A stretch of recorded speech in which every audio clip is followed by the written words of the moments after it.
はい、皆さん、こんにちは。米国特許セミナーパテントターミノロジーです。このシリーズでは、特許用語をできるだけわかりやすく解説しています。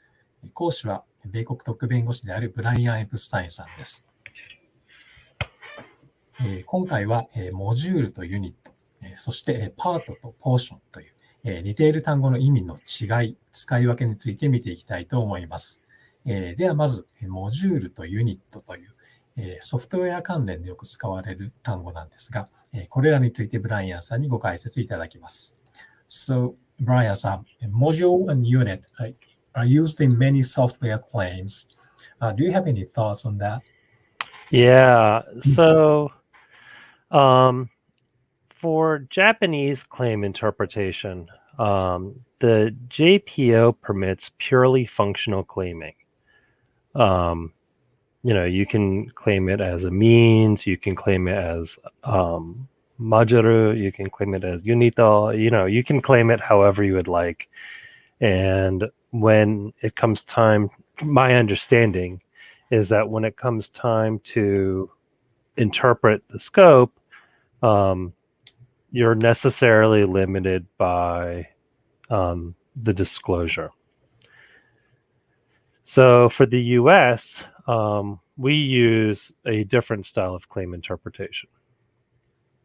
For us, historically, we had, these structural claims, and for many years, we actually allowed purely functional claiming, and eventually this changed. It was a court case, and then was later codified into 35 USC section 112. Back then it was paragraph 6, now it's F. And so this is the statute that relates to means plus function.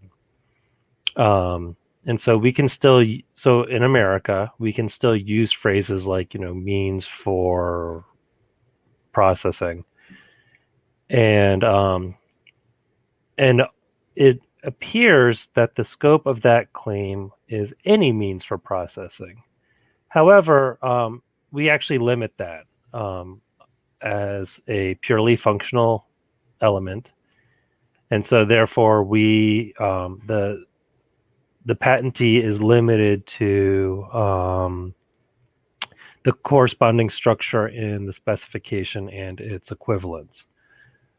So, the scope is actually, my understanding is that the scope of a means plus function claim in the US is similar to the scope of a claim in Japan. But for us, for Americans, we offer a different scope of patent protection, right? We have these structural claims that aren't limited to the corresponding structure in the specification.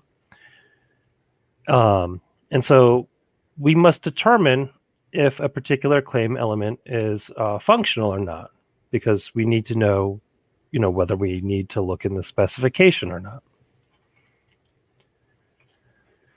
So let's get into the definitions for these two phrases. So a module is defined as a particular unit. And so from the point of view of breadth, a unit is preferable, right? A unit is broader, whereas a module has to be a particular unit.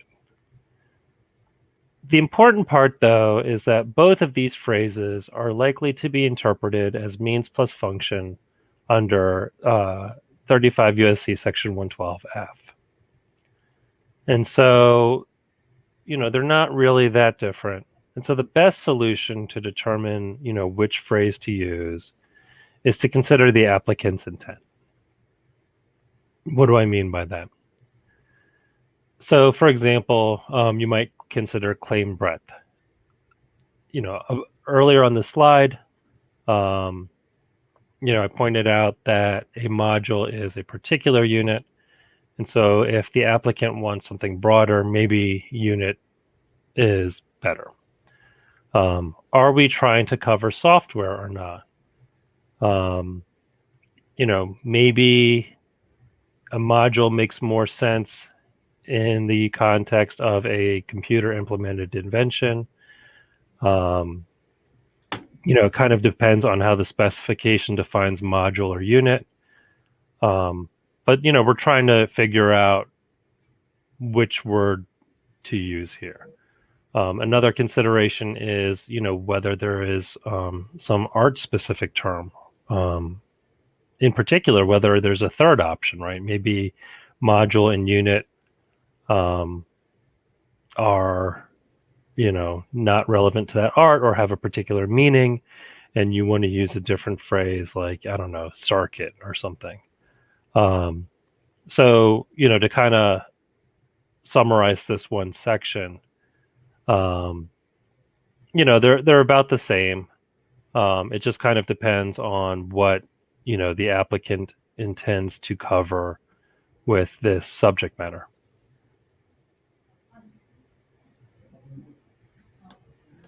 はい。では次に、パートとポーションですね、について見ていきたいと思います。パートとポーションは、何々部の英訳として使われることが多いんですけども、この点について聞いてみたいと思います。So, Brian さん、Japanese 部 is typically translated into part or portion. Please share your thoughts. Sure. Sorry, hang on, let me start having technical difficulties. All right. So different dictionaries define phrases differently. And so for this one, I'm using Merriam-Webster, which is, one of the very standard dictionaries that Americans use. So, and then when we look in a dictionary, we have kind of a hierarchy of meanings, right? Because the dictionary doesn't know which meaning you're looking at. And so the higher the rank, the more likely, the more general the definition that's given. So the 1A definition of part is an indefinite subdivision, right? It's just some abstract, indefinite, like it's just it's a little part of something else. But that's not the only definition, of course. There's many definitions of this word. And so the 1G definition is a constituent member of a machine. And so for, I think, a lot of patent applicants, they want this definition. They want it to be a part. Sorry, they want it to be like a structural piece that is distinct from other pieces in like a machine. But when we go to prosecute this application or maybe litigate the resulting patent, people are going to fight as to which definition to use. Is it 1A where it's indefinite, an indefinite subdivision, or is it 1G where it's a constituent member? And I think applicants typically would prefer constituent member, but that's this latter definition. If someone else, like your examiner or an accused infringer, wants to interpret this as an indefinite subdivision, I think they probably have the better position until we start, getting into other evidence like, what your specification says or some sort of art-specific definition. Okay, so that's part. What's a portion? So here, Merriam-Webster has, again, several definitions, and the relevant one for our purposes is an often limited part of a whole. So, what does that mean for us? Sorry, I'm having the difficulties again. Okay, there you go. So part is clearly broader than portion, but the issue is that it substantially lacks structure. There's no real way to know where a part ends or begins. If your examiner, if you want a part to be like a pipe connecting one portion to another portion, and you say that pipe is a part, your examiner has a strong position to say that, that's not the part. The part is just the upper portion of the prior art's analogous structure. Or, it doesn't have to be the entire part. It could be a part of a part. And because of this issue, it's important that part lacks structure, right? You're going to have a difficult time presenting arguments to an examiner that the word part has a significant meaning. So portion is generally preferable as slightly more structural. Certainly I've had Japanese applicants ask me to change translations from part to portion. I think that's a good idea. Portion is, it's slightly more structural. You have a stronger position when presenting arguments to an examiner, what the word portion means. An examiner's interpretation of the phrase, of the term portion, is probably more consistent with the applicant's intent. So generally, I would recommend using the word portion.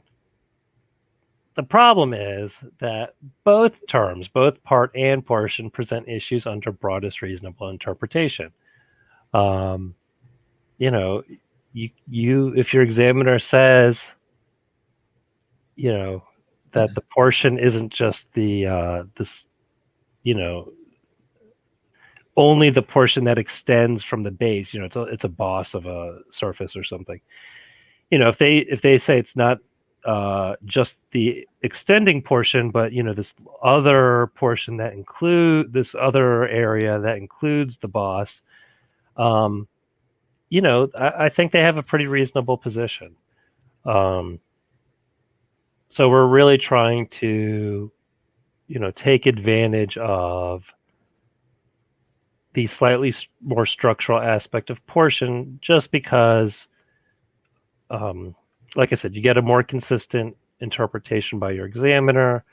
The applicant tends to better understand the examiner's position, and it just seems to make a little bit more sense.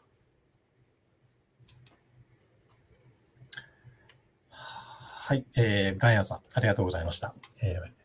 個人的にはですね、パートとポーションについての、解説がですね、これまでに知らなかった、視点が含まれていたので、大変興味深く感じました。今回はこれで以上になります。ご質問や扱ってほしいトピックなどがありましたら、YouTube のコメント欄に書いていただくか、スライド最後に記載のメールアドレスまでお気軽にご連絡ください。では本日もありがとうございました。失礼します。If anyone would like copies of the slides, please feel free to contact us.